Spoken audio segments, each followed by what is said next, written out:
Hello, everyone. Welcome to our March Learning Lunch. It's an International Women's Month and also Women's History Month. So I'm really excited to have you all here today. Welcome to the APITA Plus Center. My name is Dr. Nina, and I'm the director of the APITA Plus Center, and I am very excited to have our guest today. So thanks. Thank you so much for joining us today. My name is Dr. Sweta Bania. I am in the Department of English and I'm an assistant professor. So if you are an undergrad student, you might have taken technical writing classes. Those are the classes that I teach. And today we have Dr. Neeti Aryal Khanal, who is assistant professor at the Department of Sociology at Driven University.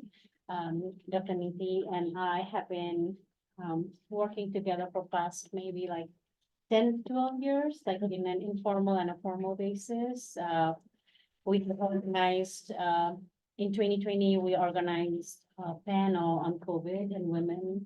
So our interest kind of with feminist research aligns that way. So this year, I was fortunate enough to have her here on campus. She delivered a lecture yesterday on disability and intersectionality to the larger BD community. And today I'm thankful for Dr. Nina Ha because she gave this space to Dr. Khanal as well to share some of her experience as women academic in Global South and how she has navigated her life as an academic scholar and also as an activist who works on the ground. So thank you so much for being here. We look forward to conversation. Thank you so much. First of all, thank you, Professor, for allowing me this space because, there's also food. I was really craving for rice, and I saw that being an Asian, Nepali, rice is it's very emotional for us. So I had a good lunch, and thank you all for joining, and thanks to Dr. Sweta also for she has really helped me manage this trip in a way that I have learned so much by being in US academic institution like Virginia Tech and listening to scholars, interacting with scholars. So in this meeting, so I'm going to keep it very informal. So as it's a more like an experience sharing. So I'm planning to speak about maybe 15, 20 minutes, and then I would love to have a conversation with you about what I'm sharing. And due to some reason, I got a catch a cold, so my hearing has been a little bit affected. So a little bit, if you have any question, if you ask me in a little bit of bigger voice, or you can write it down, whatever is convenient for you would be really easy for me. So today I'm just planning to talk about lived experience of women in academia and Global South. My experience is very much best in Nepal, but I believe like within Global South universities, the way the universities are made, the way universities function, and then how women find themselves within the academic institution could be elaborated through my personal lived experience. It's not very general. I am a part of the norm, but also my life has been about also challenging, trying to not fit within the norms. So I'll be bringing combination of those stories. So I'll have to request you to flip the slides. So thank you for supporting me in that. So just quickly, I want to share who I am. Dr. Sweta has already introduced me. So I started my career as a kindergarten teacher, and I realized that experience of working with young children really ignited my passion in learning, teaching and learning.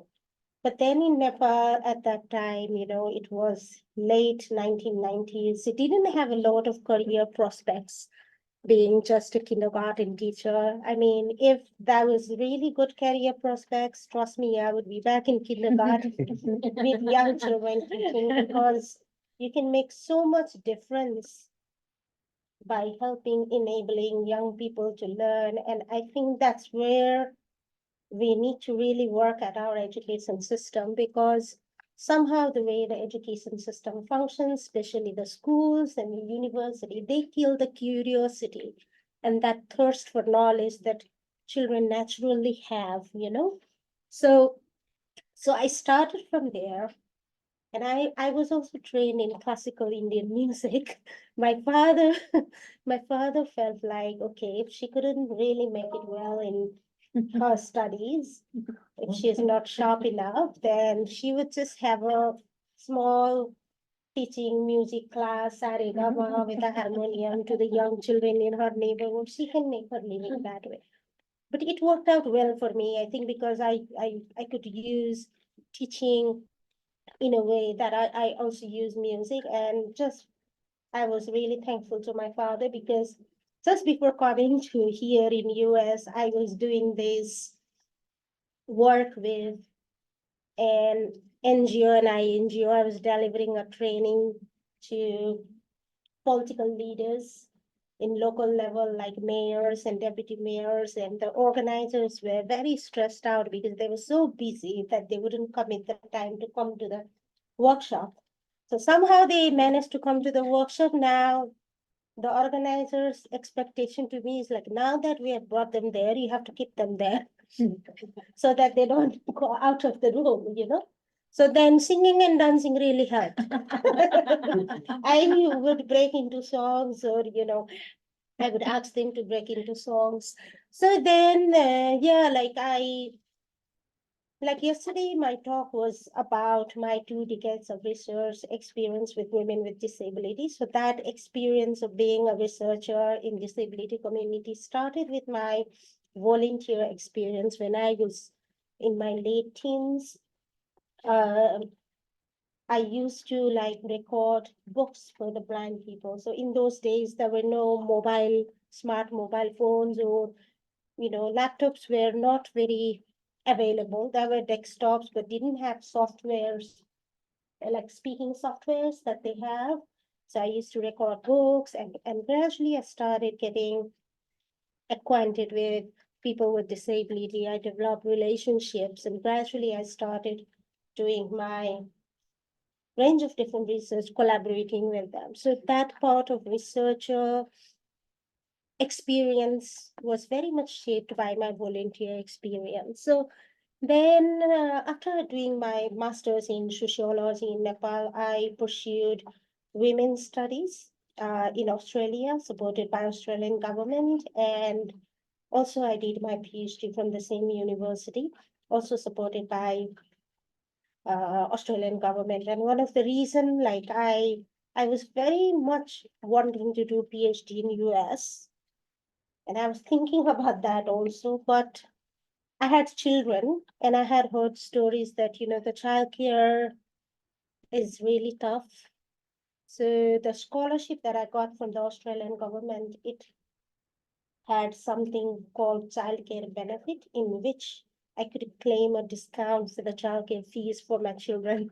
So it was one of the deciding factor for me to have PhD there, because as a mother, as an academic, when you are planning your career path, you really have to navigate the family situation also. So, you know, so that I went, and then after that, yeah, I got a tenure in Tribhuvan University. A story of that I would tell you later. And then from 2019 onwards, my main work and activism has been centered around two main issues. One is to make a university safe and dignified workspace for everybody. I've done some amount of work on that. And another thing is about higher education pedagogy. So I'll be discussing a little bit about that. So that is so far my like career journey in a nutshell. And then being in Virginia Tech would be like a highlight of my career. Like if I were to chart the graph of my academic journey, VT would have like one of those, you know, the markers like that, because it's amazing. I feel, you know, really humbled and privileged to have this opportunity. So so in Nepal, you know, who's an academic, or like not even like academic as a word, but who is a learned person, who creates knowledge, who knows, you know. So that is very much shaped by some of the image that we see in our textbooks. Like in Nepal, the very first alphabet book that the children study. In Nepali, like in Hindi, we have ka, kha, ga, ga, and then gya. The last letter of the word, last letter of Nepali language, there is a letter called gya.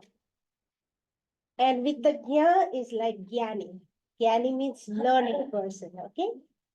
And that usually was the picture that came in a very first alphabet book. So I think like the image of who knows, who is a knower, who has knowledge, or who can produce knowledge is very much shaped by these, perception that the person who has knowledge is very much a masculine image. It is associated with masculine image. So somebody who looks like me or talks like me isn't really considered a usual picture that is associated with academia in Nepal, especially. And also some of my engagement behavior, the way I talk, like I sometimes sing, I dance, I post dancing pictures in Facebook, and then it's like it's confusing to people. So my journey has been very much about the pushing the boundaries of who can be a knower as within academia in Nepal, because again, the expectation of it's not that people don't understand that there are female professors within the university. Of course, there are plenty of female professors, but the way the position is envisioned is that you're to do your job, not raise questions, keep being hidden, if you get the opportunity, you're forever thankful and grateful, but not like start asking difficult questions. But because of the situation and certain life trajectories, I found myself often in a situation in which my ethics and my, you know, training in feminist epistemology and women's studies would not allow me to keep quiet. So I had to ask questions. And that has often, created certain challenges for me, but also it has opened a new space for collaboration and for that also. So next one. So as I said, the female academic. So why I'm going to talk about a dress, it seems to be a bit trivial. Like in US, I know like nobody really, I guess, cares that much about. Sometimes they do. Something. I was trying to create a bit of a contrast there. But anyway, the I've written an article once a long time back about this whole sari dilemma thing. When I just finished my master's, I defended my thesis. I did quite well. Teachers noticed me, and then they offered me a position to teach in very newly opened master's program in a private college where very much elite kids with really good money were coming to study. Okay, so um, then some of my senior professors were also teaching to that group, and then I had gone to a meeting wearing a black pant and then the t-shirt, perfectly formal wear, right? In my head, I was still single then, and I was not so fat like I am now. I was like 35 kilo, 36 kilo, maybe 24, around 23, 24. So he told me that, what are you doing? You can't turn up in a meeting looking like this. People won't take you seriously. You're too young to be teaching in a master's level. So from next time onwards, when you go teach, in order to students take you seriously, come wearing sari. I was very thankful because, I was like really little bit scared. So I thought, if sari is gonna help me, students take me seriously, I'm gonna go buy sari. That's it. So the first class, my focus was, of course, into the preparing for my first class, but then there's an additional burden that I had to go shop for the sari. Then I realized when you shop for the sari, just shopping for the sari is not enough. You end up shopping for the blouse, petticoat, you end up shopping for the, you need to wear something matching there. You need a sweater, matching sweater, and also get a set of makeup. So bangles, it's endless. So so it's not like I didn't know how to wear sari. I studied in a college where sari was the uniform. But then because I was working and I used to walk a lot distance, we had a very shortcut way of wearing sari because they will check your sari when entering the gate of the campus. Okay. So we will have sari wrapped up right there. So in the gate, we will cover each other up, and then we would stand up and just do the sari wrap like that, keep it like that, and then walk inside the college, go to the washroom, take it out, put it in the bag. Yes, that version. So in my first class, I realized my attention, and I have a little bit of anxiety condition now. So I wonder whether that anxiety condition is traced back to that incident because I was constantly conscious about my sari falling off. I had had that incident a couple of times while going to the college also. So the point I'm trying to make is so much attention is put on women professionals, not just in academia, about how they look, how they dress up, that what they perform, how they do their job is not taken seriously.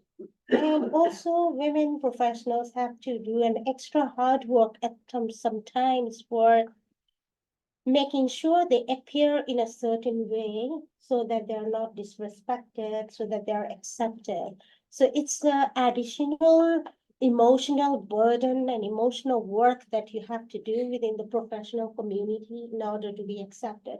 So that sari thing continued for a while, then thank God, like kurta started becoming more acceptable. And I am particularly thankful to Professor may be aware, like there is one serial called what is that? There's this Kabi Saspi Kabi Bahoti or something like Sweta something. She used to like suddenly in India, kurti became the hot thing. Like kurti is like the kurta top, and you can wear it with the jeans, and it's still you look like a traditional, and also you look like functional. So best thing happened for me fashion wise. Then I went to that kurta fashion. Easy because it's still with a scarf, fumbling with the kurta salwar was too much. So that became my style for a while. So the clothing becomes a really big part of the professionals, keeping up impressions and all that. So let's go for the next one. So my 10-year story, like I happen to be in a position that I am in purely by accident. I will tell you that because in Tribhuvan University, I got tenure in 2011. It was the first time university had embraced affirmative action policy. And that service commission examination had been halted for nearly more than a decade because we were going through a lot of political turmoil in between, and university was not recruiting any new professors during that time. So I was teaching in university soon after finishing my master's in women's studies. And then I had written an email. I didn't know anybody, but the teachers knew me because I was a good student.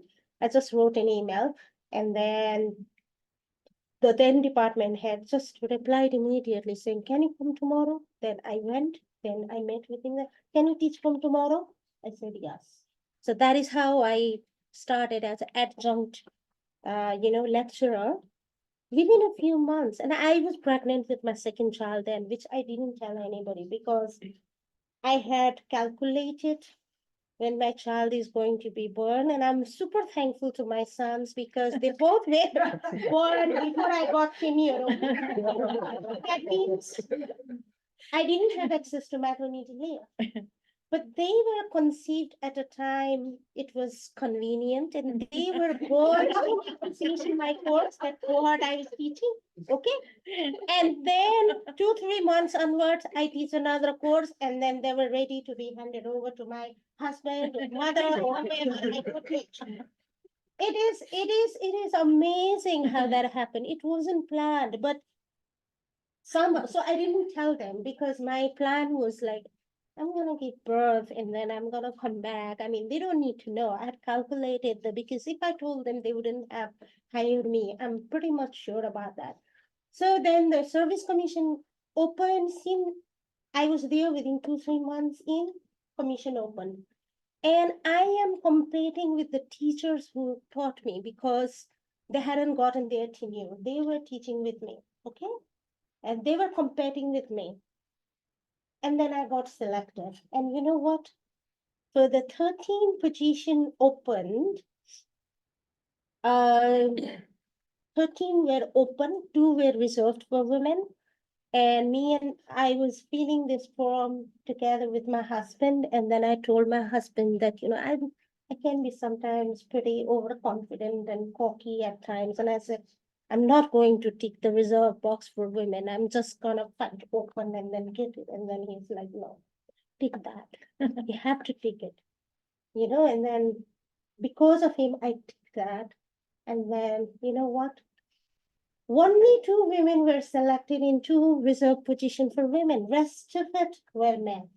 All open positions were full. So I call myself like being in right place and a right time because I just got as an adjunct right time. And then many of the people who were in the interview panel were my senior professors who were teaching in the same department. So I could just, sometimes perform in front of themselves prior to the interview. Sir, I'm so excited. Like, I really want to teach in the university. Little bit of impressing thing I could do. Otherwise, if I was elsewhere, if they didn't see me in front of their eyes constantly, they wouldn't have noticed me. So those things I realize really matters. So that is my story of the tenure.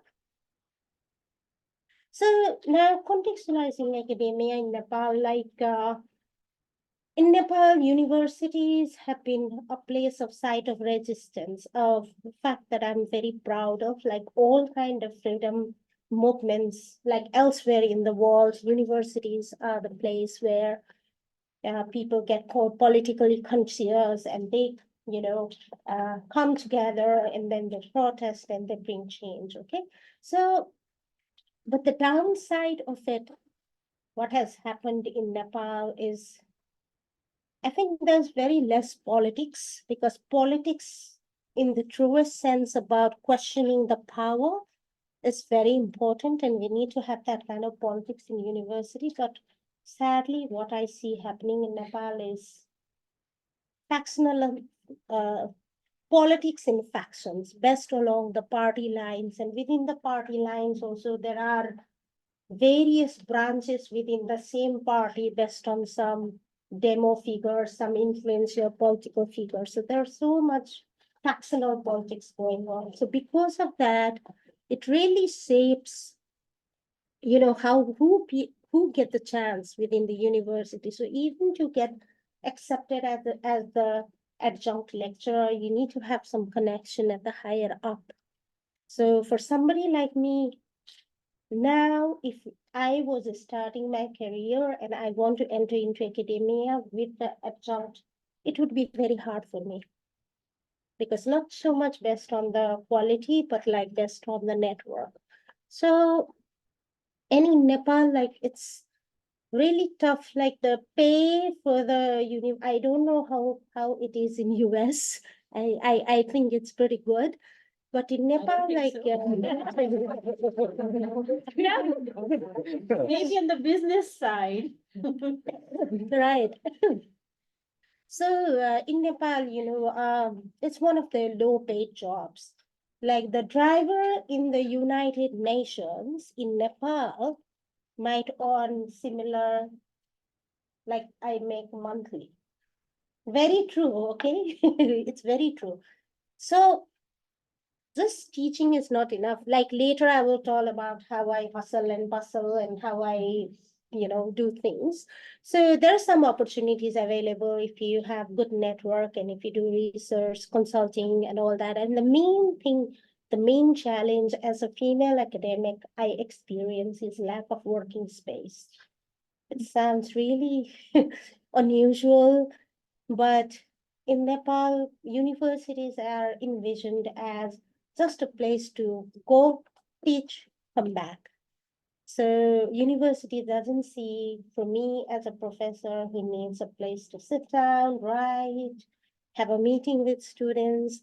So a certain portion of salary sometimes gets finished taking my students to cafe, feeding them coffee and tea for my students' supervision, because I remember in one of the department that I was working on, like I teach 6:30 a.m. class, okay?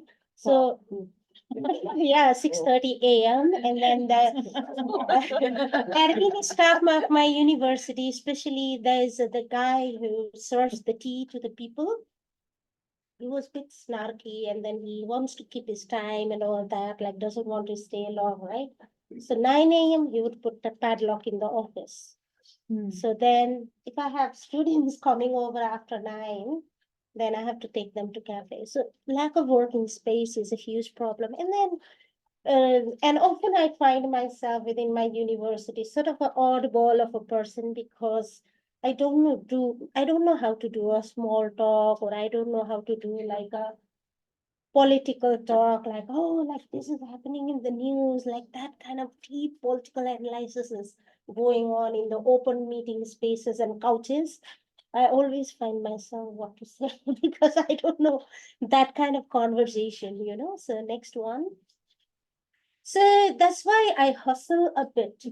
So in order to survive in academia in Nepal, if I am just like a teacher teaching in university, I don't do anything else, then I really can't afford to send my kids to really good schools because schools are terribly expensive. Public education not so good, schools are expensive, and then being an academic, I really want to tell my sons that you study through me paying your fees. That is also how I tell them to study hard because I'm paying your fees.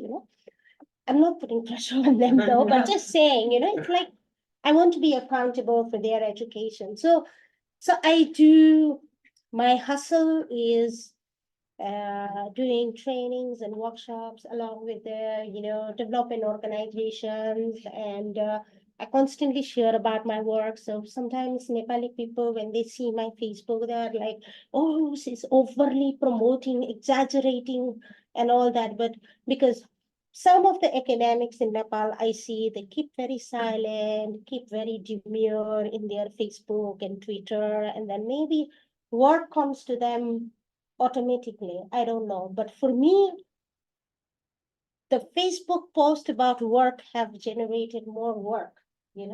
So I realize when you're a women academic or you're an academic from marginalized background, you really have to put yourself out there and promote yourself.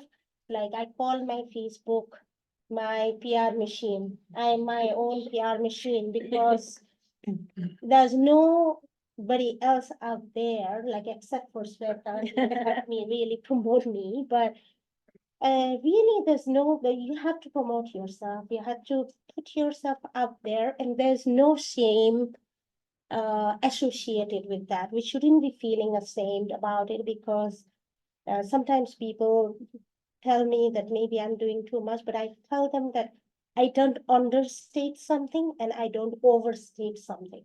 I just state it the way it is. I don't have to glorify it. I just say this is what I'm doing, and then you can say that. So fortunately, with that, little bit of the age of social media. I think social media has incredible space for us, has opened up opportunities for people like us who belong to marginalized background, or you're struggling to make yourself a place out there. I think social media has gives you that platform and a voice. So the picture over there that I have put there, and the blue one, last year I was invited by the alternative political faction in Nepal. They won by majority. Within 3 months of forming a new party, they won majority votes and had stake in the government. They invited me for having a dialogue on education. I was very much struck. How that happened? Social media. I had no personal connection with them. I didn't know them personally, but constantly putting myself out there, sharing about my work and activism that I have done in universities. They noticed me, and then, and the person who has invited me to that program, Sumana Shrestha, she was educated in US, is doing amazing work. She is now the education minister, and I'm so happy that it has happened. And other, like, I try to do collaborative research work. Currently I am from here, I'm heading to Colombia to do the workshop on ethics. So I'm doing this project with University of Manchester and Colombia, Belgrade, Nepal. We're researching in 3 different locations. So that is the hustle. So just teaching in university is like really tough. So I think we're nearly coming to the end now. So how much time we have? Like, I think I have 2 more slides to go. Okay, yeah, about 2 or 3 more minutes so that we Sure, can have. I'll time very for quickly wrap it question up. and Thank you answer. so much. So, within university, I have, so how I started talking about safe space, dignified space is because while I was still studying PhD in Australia, 2 of my students came out with a public story of them being violated by the professor who was also my mentor and my supervisor, and he was very influential figure in Nepali academia. And like I said earlier, if you're doing feminist research, you're doing research on gender-based violence, I mean, you have to speak up, because it's not just something what you do outside, but it's about how you exercise it in public life. So that ethics really pushed me out there to, speak out publicly. Had I been in Nepal and speaking publicly during that time against that, I think I might have been blacklisted, or I might have been heavily ostracized. I did face backlash because of that, but I think being in Australia, somewhere far away while all that was playing out, sort of was a safety cushion for me. So that was the beginning of my activism that I still continue about. I have done a series of free trainings for the university staffs and academics to share about the workplace harassment, and also talk about how we need to make the university safe learning space. So there are a couple of online classes that I have done. There's some YouTube videos that I have done based on invitations, which I'm really, really proud of. So that, and also I myself became, victimized in the university, and it was quite a shocking experience for me. And I went ahead, raised a voice. I wrote an op-ed article, and raised a voice against. And it's not just me doing all this work, but did together with other female academics and male academics who are passionate about this issue. But I remember this one incident where one of my friend told me that when I wrote this one article in Nepali newspaper in Nepali language talking about our university is a misogynist place. There's so many violations going on. This needs to be stopped. And I shared about my experience and all that. And then she said to me, "Thank you, Neeti, that you wrote this article, because I can see a change and shift on how senior professor are behaving towards me, because she had earlier experience of being too touchy feely and all that. So little difference making using one's own voice, and it comes with a lot of cost and backlash. It's not easy. There's a cost. This incident really pushed me to the point where I was calling one of my senior mentor one day with a thought of resigning. I was seriously considering resigning because the people were not talking to me. They were not inviting me to certain program. I was being an outcast within my own university. So that happened for a period of time. It happened just before the COVID-19. Then the COVID-19 came. We all were isolated, and as if like the COVID-19 gave me like a refresh button. I was seriously considering that. So now, last but not the least, the last one. So I also have done during the COVID, uh, we're seeing a lot of manuals in the, okay, so I will skip that. I will skip that. So my work on higher education pedagogy has come from a simple fact that I was given responsibility to teach the 6:30 a.m. class. It's the most challenging class to teach. Students come either tired or still sleepy or with a little bit of enthusiasm, and they have a rush to go back to college. Go back to their work. So how do I keep them more engaged? How do I make them more passionate about studying? How I ignite the passion towards learning was the question I kept on the back of my head. And then I started my journey towards activism in higher education pedagogy. So that is all I want to share about now. The last picture, I think I'll quickly share a story and then I finish. The last one. Next one. Last. Yes. So, do you recognize who is in the picture?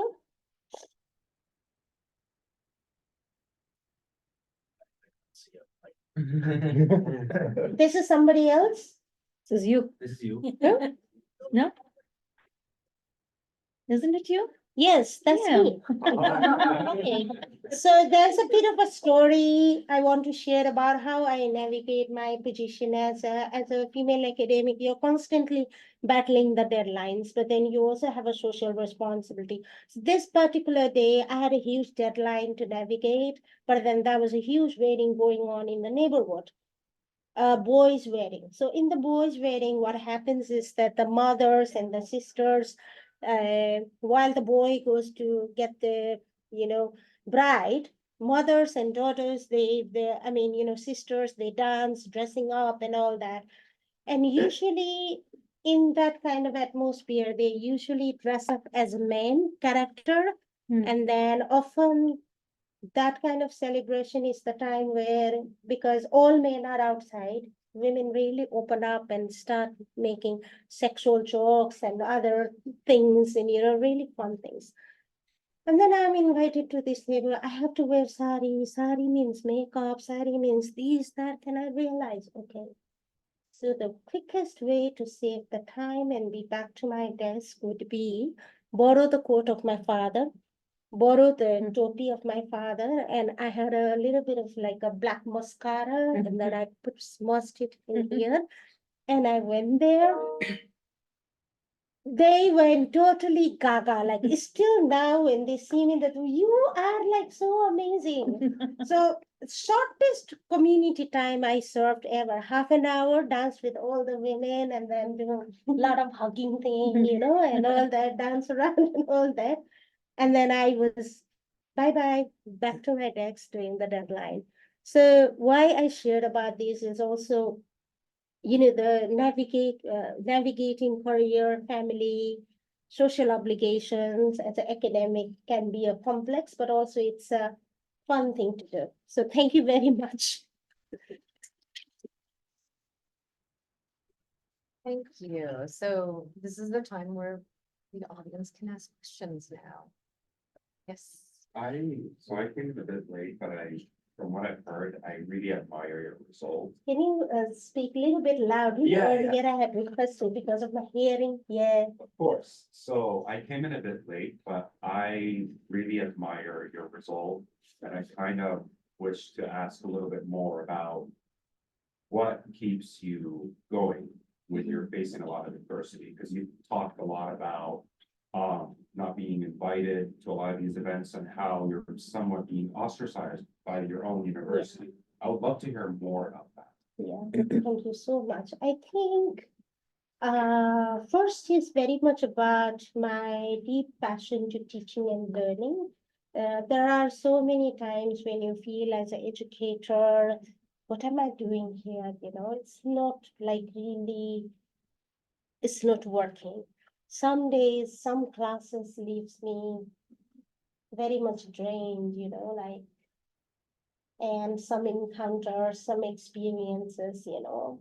I think what has been my strength is very much the community, like Sweta is my community, and you all will be my community. The community of the network of the people who support one another through the crisis is very important, and reminding myself that you know, you try to do what you can to make a difference, but I don't want to claim this savior kind of a complex. Sometimes people can develop like I'm doing.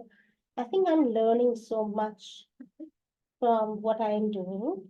So keeping the learning in the center, and the main thing, community of sharing. So I reach out to people when I'm very, very down and frustrated. Often reach out to Sweta, reach out to other people, and I hear their story. I share my story, and it takes a while to get up again. But there's no really an option to just stand up and get going again. Thank you so much. Thank you. So I really admire your resolve, and some of the incidents that you were telling, I mean, regarding your career, I have read them at like discussion boards or panels where I read this article in Nature magazine, which said that a lot of researchers who are working in, you know, the so-called developed countries, and they're trying to investigate any area, regardless of the discipline in the global south, they often tend to sidetrack the academics already working there instead of fostering long-term collaborations. They just sidetrack them. They just sidetrack them. They just ignore them. Have you faced an incident where an academic tried to do that to you? And if so, how were you able to come up with a result that this is not going to work? Right. You're referring to the collaboration that with the academics from the developed country? Yes. Yeah, very important question. I realize, you know, when you are especially academic in global south, you sometimes might end up becoming a cog in somebody else's wheel, you know? So fortunately, I have tried, sometimes I'm in those situations, but sometimes I have tried to, what do you say?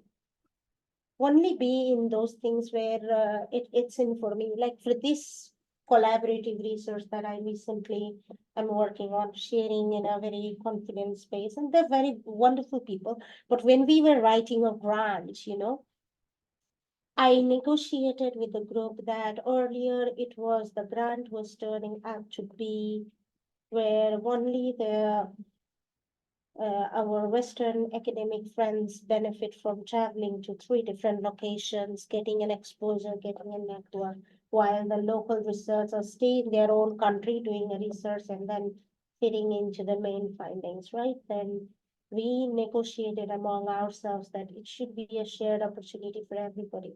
And then last year when I hosted workshop in Nepal, my friend from Colombia and Belgrade, they had such a ball exploring Nepal, getting to know the culture. So I think like we really need to start being very upfront about, you know, our due recognition and the contribution that we put towards for the project. It's a difficult conversation to do. But I think we need to do it because otherwise sometimes when you belong to sometimes you just end up being a network or the bridge for connecting to the community, and then you get no due credit, you get no recognition. So that wouldn't work for us. So yeah. Yeah, but it's a difficult thing to do. It's a power dynamics, very much shaped by the power dynamics. Yeah.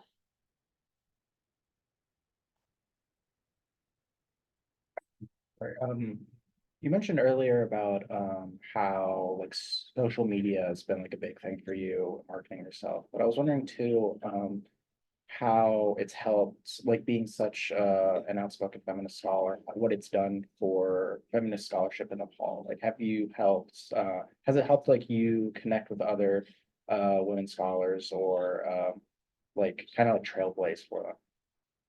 Yeah, very important question. I think the social media, I mean, the reason how Sweta noticed me and I noticed Sweta is through our presence in social media. Sweta used to actively write I remember some of your very early articles on Swastani and on menstruation, and I was writing around issues of balancing career and motherhood. So we noticed one another and then sharing about our work and article, and not just sharing it, but having meaningful conversation. This is like very tricky thing to do in social media. Like people are prone to attack, quick judgment. There are trolls. There are like what to say. It's not really easy putting ourselves up there in social media. But over the time, I realize even my social media connections have gradually crystallized themselves. Like earlier, I used to get all sorts of people like bullying me into the corner, saying bad things and all that. Now, like I get a little bit less of that. And also maybe because now I'm married and I have kids, and then earlier there was this incident, like maybe there's one person is really trolling me unnecessarily, sending me some inboxes, and I was conscious, maybe he thought I'm single, I plastered my family picture right in the profile picture so that he was not confused, but he's still sending me messages. Those things happen, but yeah, like it can be a really good, great connector. I always, I'm very inspired by Brene Brown. You may have like a great feminist, like social worker and a scholar. She's written books. So she talks about being authentic, putting your authentic, real self out there, being vulnerable at times. Like sometimes I share about my failed applications like last year from 2020 to 23, I have been constantly applying for postdoc. It has been resolved this year, announcement to be coming soon, but I have failed. But I have shared about that also because I try to keep it normal because sometimes in academia, like they're always sharing about the success, being fancy, can hinder to have a meaningful connection. So sharing about your trials and errors and tribulations, because the reason why I do this is also because so that other people can learn from my journey, like I have learned from other people's journey. So, so yeah, I hope I answered your question. Yeah, thank you. Okay. Can you tell a little bit about like how do you network with feminists? Like you have worked Oh, with yeah, several yeah. women for past 20 years. Yeah. So how does that? Oh, yeah. Okay. Yeah, that part. I have Mhm. connected, now the social media is like a new email in Nepal. Like people don't really that much use email. It's more like a formal, but for informal conversation, if I'm organizing something, like if I'm planning to do some research, like social media is a way to start conversations. So I constantly connect with my fellow feminists and also women with disability to plan something, to do something together. Yeah. Anyone else have questions? I'll ask you one, please. When you say that you were ostracized or, there was a time when you wanted to resign and, were there any supporters from within your circle, like more women who would be saying, they might not openly say it because of fear of backlash, but behind the scenes saying, go, what you're doing is right. And did that sustain you? Because sometimes people are not overtly supportive, Yeah. but they can be covertly supportive, so. Yeah, I have been very fortunate in that regard because some of the senior female professors who have been supportive of, because my position in that kind of case was like earlier I was speaking for other people, but then I got victimized and I spoke for myself, right? So the same people who were in the movement together with me, my senior professor from gender studies, they were the rock behind me. And there were other, senior male colleagues who had their own share of backlash of supporting me because the person who violated me was the senior professor and their senior as well in the department. So it was tricky, but I had a support. And fortunately, because of the hustle bustle I shared with you, I have a network beyond the academia. It's like have that safety cushion and confidence also. Like if I leave academia, I can find job somewhere else. It's not like the end of the world. I can do something. I can do consulting gigs and go full-time consultant if needed be. So I had a friend from feminist activist community. I had lot of support from, media also. They wanted to actually do a story and was interviewing, but I didn't want to make it like a media circus because the way I went into the case was like this. There was no reporting mechanism within the university for anybody to complain if you are violated. But there was a policy, national policy, which said you need to complain to your superior. I did exactly that. So having a written filed complaint really pushed the people in the department to call a meeting. And then the perpetrator apologized to me in the meeting in front of everybody. So I didn't make it a media circus. And media people were actually furious with me at a point for not getting their story. But then I got the story out by writing story in my own way because I wrote an op-ed article. And also, it's also about keeping my authentic voice. I had released a statement in the blog and I said, if you need something, quote that.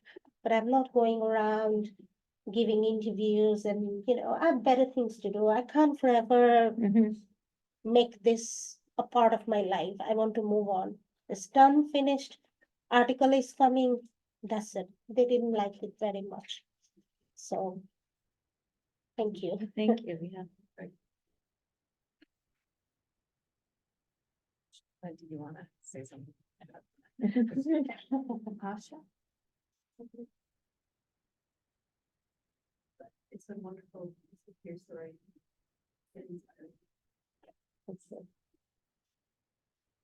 I'm cognizant of time, so making sure that you get to your next whatever event or program or whatever as well. But thank you. Another round of applause.